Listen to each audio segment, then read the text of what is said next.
Hello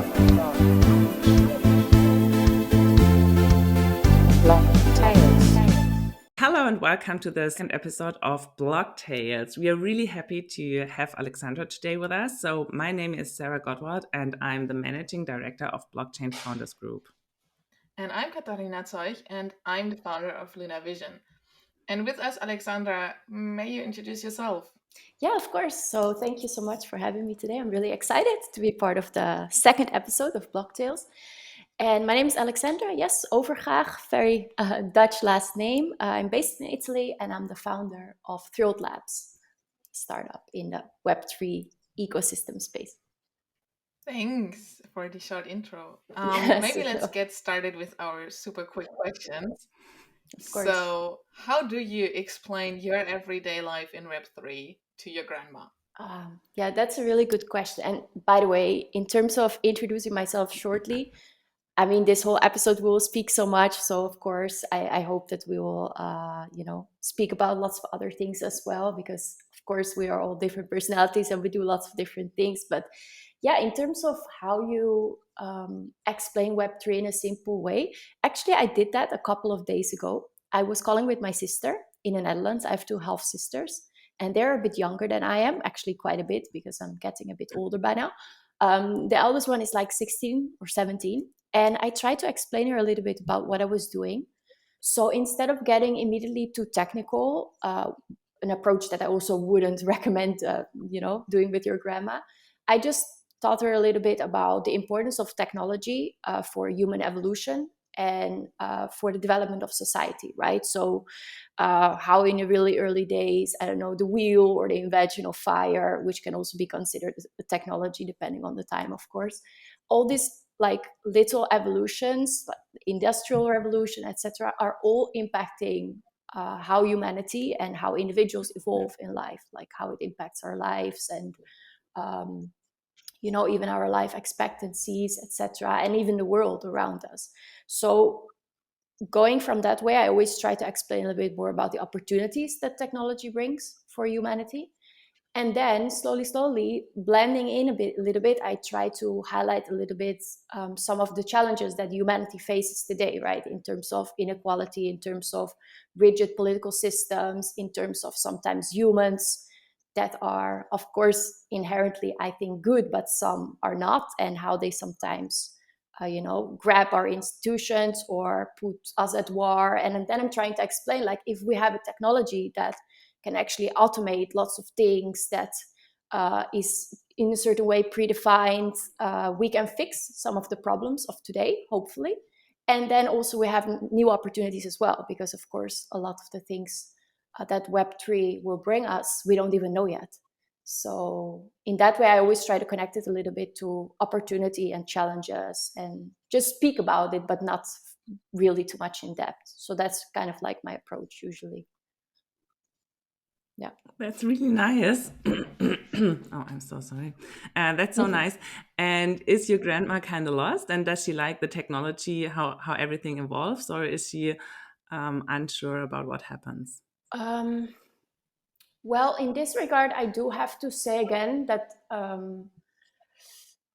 I think that usually they can grasp a little bit more. For instance, my grandmother, unfortunately, I don't have the opportunity anymore to explain it to her. My grandmother actually died while I was on a crypto conference earlier this year, so I couldn't even go to the funeral.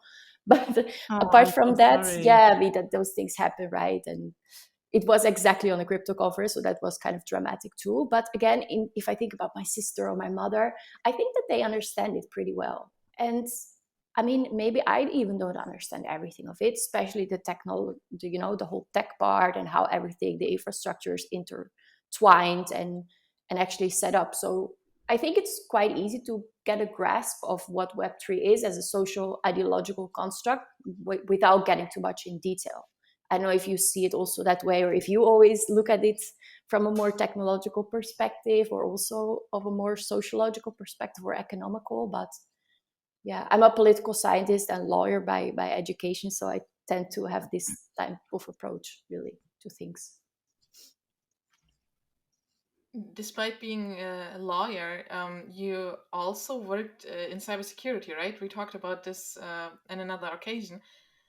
So how do you combine your Web3 knowledge and your law knowledge with cybersecurity? Like, how did this ever fit? It's so many areas just like opened up there. Yeah, it's actually it was an internship for a couple of months in academic type of institution. I don't know. I'm always so interested by the things that I don't understand. So, for instance, if I didn't understand really how cybersecurity worked and like what are the issues, so then I start to read books and I become like completely obsessed with the topic.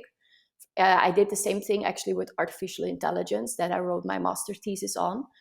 And then I just want to know as much things as possible, but then always more from the how does it impact humans, how does it impact society, how does it impact the economy, always from that perspective, just because I completely miss the proper tech background.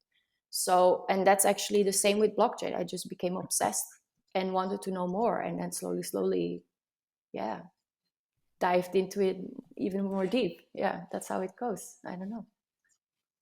I've heard from already several startups that they are thinking about combining AI, everything Mm. around AI that is happening. I mean, ChatGPT is like a hype at the moment.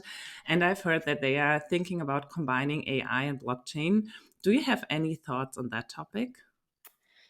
Yeah, I, of course, if you read all the reports over the years, more and more of all the emerging technologies are going to start merging, right? AI with blockchain, blockchain with IoT, with Internet of Things, the whole cloud infrastructure and all the resources there. In terms of specific approaches, or specific applications, I've been also quite curious how AI could like structurally work together with blockchain, and I'm a bit unsure um, just because it's still such early days with blockchain and so many things are still happening and it's not even sometimes enough safe if we look at all the hacks. And I mean those are of course exceptions, right? Oftentimes things do go well, but I think that once that you start to combine it with AI, we have to be even slightly more careful because we will take even more humans out of the loop.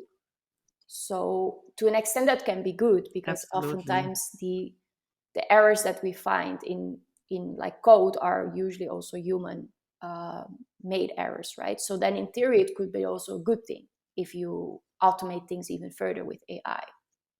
But then also on the other hand, if And things I think go there was wrong, it can also be even bigger. Sorry. Please. absolutely. And I think there was one important point. I mean, AI is kind of hype now, but it started already so many years ago. Mm. And blockchain is kind of a younger technology. I mean, the development started already like 40, 50 years ago. This is correct. But like blockchain coming into like everyday life. So the technology is from that point of view, it's a lot younger. And so we really have to take care how we can combine it. Do you also, like both of you, do you also see a threat, like if we combine AI systems who might be capable of learning from the internet, put them on a decentralized system, and basically having an AI which is safe against manipulation, which can learn more and more, and which can't be deleted anymore because I mean a decentralized system, that's what Bitcoin is about, right? Like an AI running, for example, somehow on a Bitcoin similar chain, wouldn't that be something that could also become super dangerous? Yeah, I don't. Shall I go first, or do you want to give your thoughts first, Sarah? Please go ahead. By the way, what do you think, Katarina? Or was it more a thought experiment from your side? I think it's super. It's a thought experience that I'm doing currently because I'm super interested in the AI field, but also I think I love the Bitcoin blockchain because it's the real decentralized system that we have. But if you combine both and make it capable of learning, then we don't know what will be the outcome, right? So we don't know what will be the impact on our society by it. So Mm. I'm a little bit I'm curious, but a little bit scared also because if we ever enable an AI to I don't know, somehow create own opinions, probably not now, but maybe in the 10 or 20 years of the future, then this might be not the best outcome for us as humans. Actually, this is also slightly I her think I have point. only one thought on that point. No, no, please, please. Go ahead first. Oh no, my idea was more that I think that with or without blockchain, we might already have been put ourselves on that path, right? There is this whole theory about, super AI, exponentially growing AI, because of course now, for instance, chat GPT, it's called, right? That's where it's just a part of narrow AI, so it's very specialized in like obtaining knowledge from all over the internet and put them into words and like meta information combining. But then of course when you move slowly towards general AI, so an AI that can do lots of different tasks almost as humans, right? How we are reasoning, because we combine things, we run while we talk, we can do lots of different things. And then later on there's even super AI, so that goes so much beyond what we can even imagine as humans. I think already at that point, even AI is like wanting to do us harm. I think it actually can, with or without blockchain. But I do think that's something in the very far future. So we might even find a predefined solution for that challenge already in due time. But that's my 2 cents. What do you think, Sarah? Yeah, well, I think I do have only one thought, and this is that we, or at least many people at the moment, totally underestimate the technology and the power. And I think we will see what will happen in the future. But maybe let's go back to a little more about your personal story. So maybe you can tell us a little about why you decided to go to the blockchain space. So what had been your thoughts, and how did you decide to go there? Yeah, for sure. So as I mentioned before, I tend to sometimes become very obsessed with a topic and want to know more. And the same actually happened. I initially wanted to work in academia in AI, actually as a researcher, or maybe at the university. And unfortunately, I didn't get in. I applied several times, but was never accepted. And actually, looking back, that was a good thing, because slowly, crypto came more to the surface, the 2017-18 bull run. And I started to trade cryptocurrencies. And then once that I understood a little bit more about the space, I just actually realized that blockchain and Web3 is the oh so promising type of technology that can impact society beyond my imagination.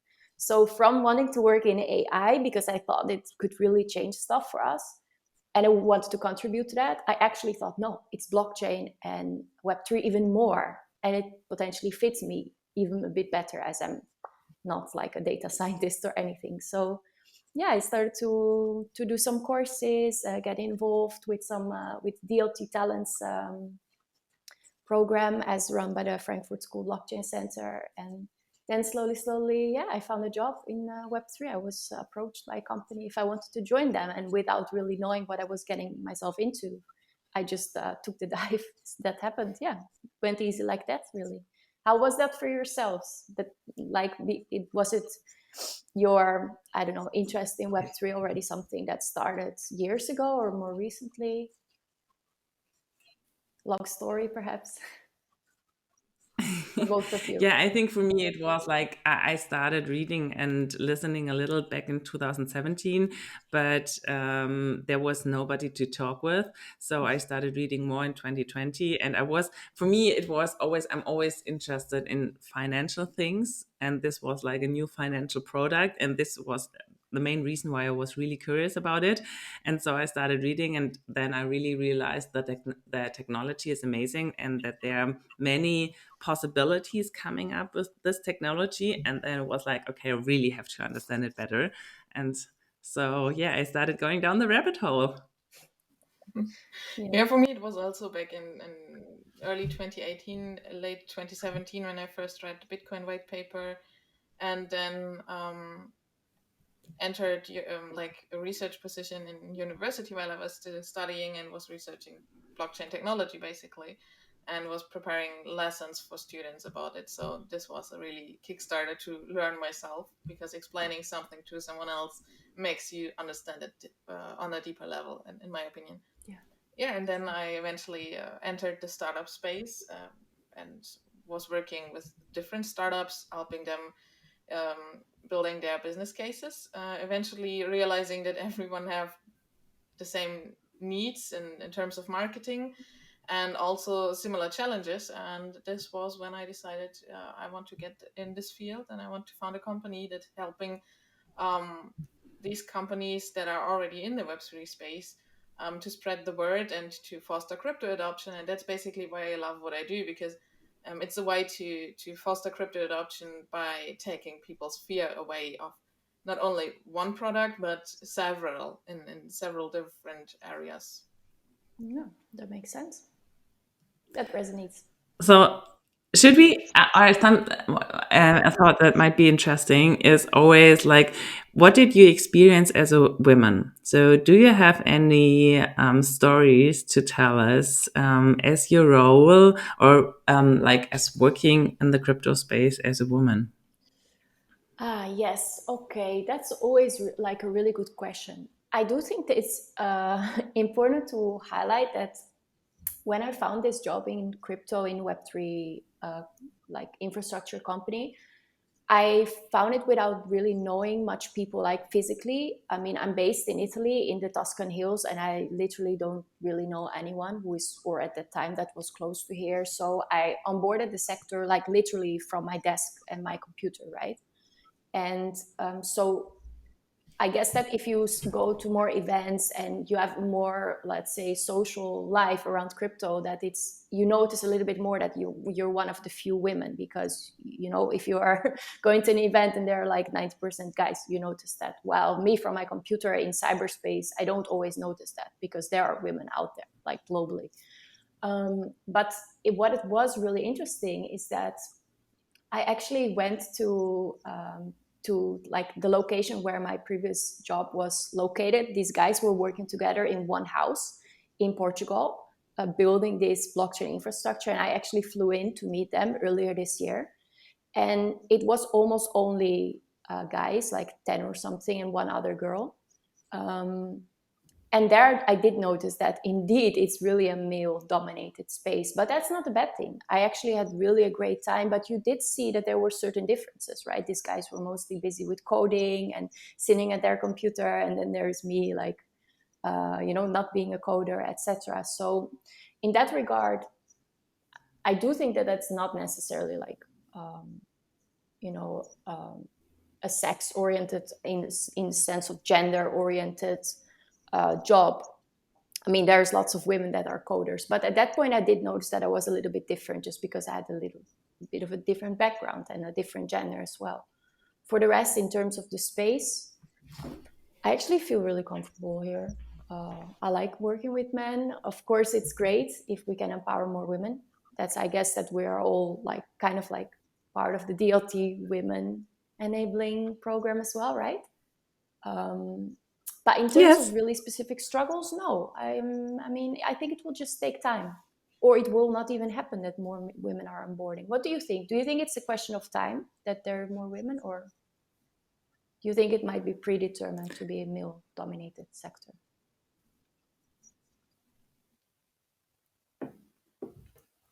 Shall I? Okay. Um, I don't necessarily see a problem with a sector where there's more men or more women. Um, so I think within time it will change a little bit and balance a little bit more. But maybe there will always be more men than women, and I don't see a big problem with this, as long as every woman who wants to join has the opportunity to join. For example, I'm an engineer, and like you can imagine, when I was studying, there were always more men than women. And this is okay. I mean, as long as every girl who wants to study engineering has the opportunity to do so, and if just less girls want to do so, that's not a problem. Why do they need to want to do this?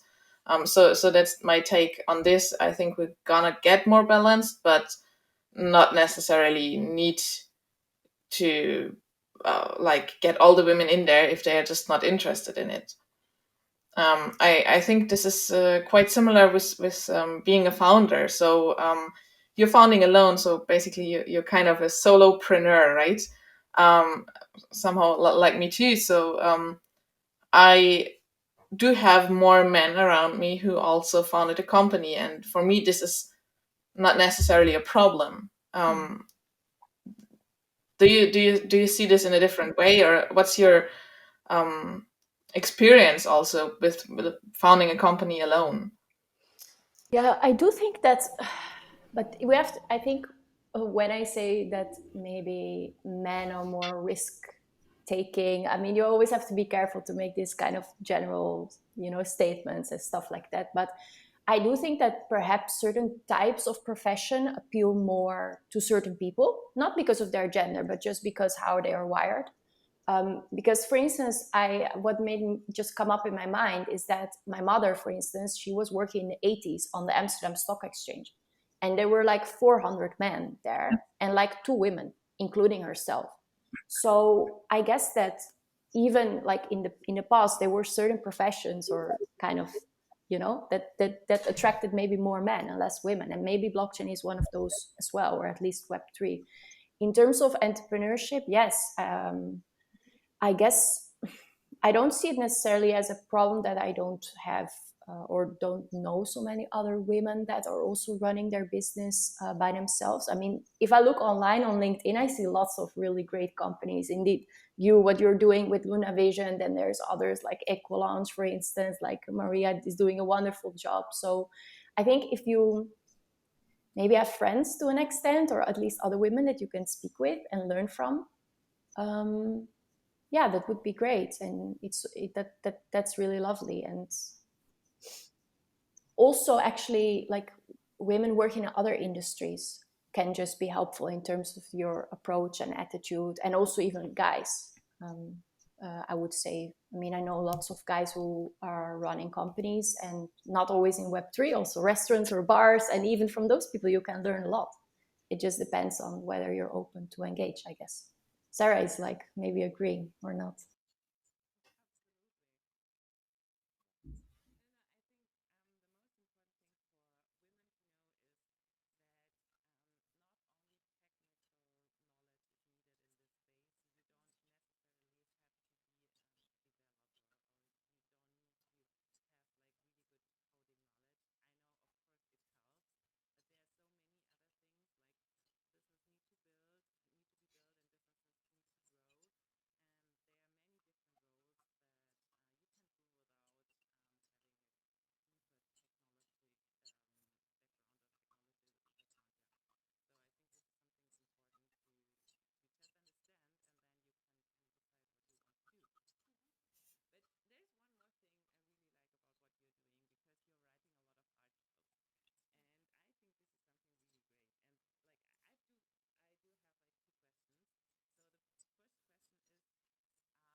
In terms of the articles, I write, yes, you're right, actually. I write certain things because I want to understand more about it and I'm curious. So then it's always nice to do a little bit of a deep dive of research online and then compile that information, combine it with my own opinions or knowledge, and then get to some new information and publish it online so that hopefully one day it's useful for someone else. To an extent, it's also because, yeah, to be honest, being here, onboarding the Web3 space from my desktop without knowing much people, putting yourself out there is also quite important, as we all know. So for me, publishing articles is also a way to reach more people and to interact with more people. Sometimes people are just sending you a message like randomly that you would have never otherwise met. So that's like really cool. If you put yourself out there, like lots of opportunities may come up. So that's actually also a little bit of a more practical reason why I do it. And in terms of stagflation, yeah, I do write these articles for the Cointelegraph occasionally. I do think that I have to quit with it soon, because with my startup, I just don't manage it anymore. It just takes up so much time. But what I'm worried mostly about is like the high inflation rates and how the current, central banks globally are managing our monetary supply. Over the years, lots of cheap money. The stock market's going up, the crypto market's going up. That the latter is great, obviously, but I'm a bit worried sometimes how relatively few people can actually decide to an extent, because often they are independent. How our economy is being either overhit or cooling down. And that's something that worries me. And I guess that perhaps you share that opinion too, because there's also a reason that we are in crypto, in Web3, right? Not only because of the great opportunities, but maybe also for finding a new way out of the current status quo. I don't know if you would agree with that or not. Perhaps not. Yes. I remember one of the first times we talked, we were comparing prices of eggs. It's So true. I see this topic really, yes, this topic really gets to you. Yeah, but it does, because I'm sorry if I ramble on about this, right? But when I was younger, at a certain point, my family, my mother and me, we didn't have much money anymore after the divorce and stuff like that. So I know also what it is to live a life when you don't have that much money, and then when prices are going through the roof. And I see people on the news that, have to go to the food bank because, of course, already lots of people had to go to the food bank, but now these things are only getting worse and worse, while our welfare globally is just increasing. It just seems that inequality is rising, and that really bothers me, to be honest. Yes, it does. It does bother me. Yes, and I think we all believe that crypto and blockchain, everything around that technology can help to get to a better solution. Yeah. Okay, so maybe to come to the end a little, what are your most important thoughts? What are your learnings, and what do you want our audience to know about your experiences? Yeah, that's really a great question. The thing I would like to say here is that I like to distinguish a little bit between three things, right? So one thing is talking about Web3 and blockchain and crypto, such as what we're doing now. Then the other thing is really working with Web3. So indeed, either working in a Web3 company or helping them in some way because you have your own company and you try to spur them, for instance, through marketing or by building an app that helps them in their business. And then another thing is really working in Web3 from a technological perspective and being a builder, right? I always like to think a little bit for myself, okay, in which dimension am I? It sounds maybe a bit philosophical, but it helps me also to analyze like from which perspective I'm talking, because talking about Web3 is different than working in Web3. And actually, it might also be nice to change the dimension. So if you are now mostly just writing about Web3, which is fine, but join a company, right? Or even start one day something yourself. What I really want to say here is that the opportunities, this is like super, cliche, but the opportunity are endless. And if I can do it, I mean, before I was just talking about Web3, then I joined the Web3 company.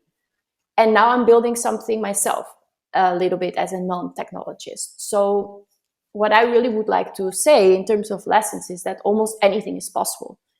You just have to try it and be a bit risk-taking, I guess, to an extent. And if I can do it, then anyone can do it. So if you think about working in Web3 or start something yourself, go for it. And if you fail, who cares? It's fine to fail. That's absolutely true. Yeah, it's Super perfect important. conclusion. So yeah, that's my main lesson. So let's Sorry. Thank you.